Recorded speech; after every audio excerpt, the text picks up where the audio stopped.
Jesse Livermore अपने समय के एक महानतम स्टॉक ट्रेडर थे। उनका जन्म साल 1877 में हुआ और जब लोग जानते भी नहीं थे कि ट्रेडिंग क्या है, वे एक पेशेवर ट्रेडर बन गए। 30 साल की उम्र में ही उनकी संपत्ति $100 मिलियन थी। साल 1929 में जेसी लिवरमोर विश्व के सबसे जाने माने निवेशकों में से एक थे। उस वर्ष स्टॉक मार्केट में आई गिरावट जिसने महामंदी की शुरुआत की, उसने इतिहास में लिवरमोर की विरासत को और भी मजबूत कर दिया। अक्टूबर 1929 के एक सप्ताह में स्टॉक मार्केट के 1/3 से अधिक मूल्य का सफाया हो गया, जिसके दिनों को बाद में काला सोमवार, काला मंगलवार और काला गुरुवार का नाम दिया गया। लिवरमोर की पत्नी डोरोथी काफी डर गई थी जब उनके पति 29 अक्टूबर की शाम को घर पहुंचे। वॉल स्ट्रीट के सट्टेबाजों के आत्महत्या करने की खबरें पूरे न्यूयॉर्क में फैल गई थी। उन्होंने अपने बच्चों के साथ रोते हुए जेसी का दरवाजे पर स्वागत किया और उनकी माँ इतनी व्याकुल थी कि वे दूसरे कमरे में बंद होकर रो रही थी। जेसी कुछ पलों तक हक्के बक्के होकर खड़े रहे,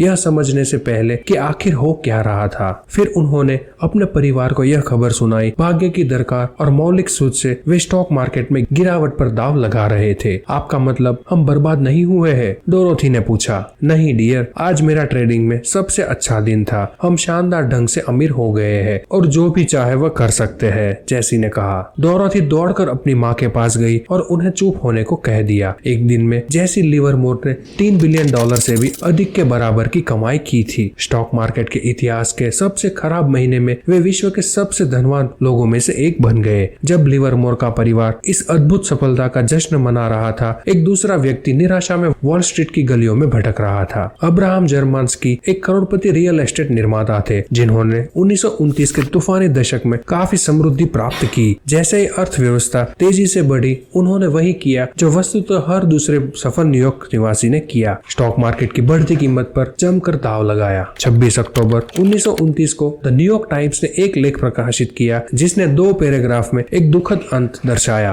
बर्नार्ड एच सैंडलर 225 ब्रॉडवे के वकील से कल अब्राहम जार्लिस्की की श्रीमती माउंट वर्नन ने अपने पति को ढूंढने में मदद मांगी, जो गुरुवार से लापता है। 50 वर्षीय जर्मांस्की जो रियल एस्टेट ऑपरेटर है, सैंडलर के अनुसार उन्होंने स्टॉक में जमकर निवेश किया है। सैंडलर ने कहा कि श्रीमती जर्मांस्की ने उन्हें बताया है कि एक मित्र उनके पति को गुरुवार को देर रात वॉल स्ट्रीट में एक स्टॉक एक्सचेंज के पास देखा था। उनके सूचना देने वाले के अनुसार उनके पति एक टिकर टैप को फाड़कर उसके छोटे छोटे टुकड़े को फुटपाथ पर बिखेरते हुए ब्रॉड वॉक की ओर जा रहे थे, और वह जैसा कि हम जानते हैं अब्राहम जर्मांस्की का अंत था। यहाँ हम एक अंतर देख सकते हैं। अक्टूबर 1929 की गिरावट ने जेसी लिवरमोर को विश्व का सबसे धनवान लोगों में से एक बना दिया, वहीं इसने अब्राहम जर्मांस्की को बर्बाद कर दिया और शायद उनकी जान भी ले ली। लेकिन अगर 4 साल आगे बढ़े तो इसकी कहानियां फिर एक दूसरे से टकराती है। अपने 1929 के व्यवसाय के बाद लिवरमोर ने अधिक आत्मविश्वास से और बड़े से बड़ा निवेश किया। यह उनके सर से ऊपर चला गया और वे बढ़ते कर्ज में डूब गए और फलतः स्टॉक मार्केट में सब कुछ गवा बैठे। दिवालिया और शर्मिंदा होकर वे 1933 में 2 दिनों के लिए गायब हो गए। उनकी पत्नी उन्हें ढूंढने निकली। जेसी एस लिवरमोर 1100 पार्क एवेन्यू में रहने वाले स्टॉक मार्केट ऑपरेटर लापता है और उन्हें कल दोपहर 3 बजे से देखा नहीं गया। न्यूयॉर्क टाइम्स ने 1933 में लिखा था। वे वापस लौटे लेकिन उनका रास्ता तय हो चुका था। लिवरमोर ने अंत में अपनी जान ले ली।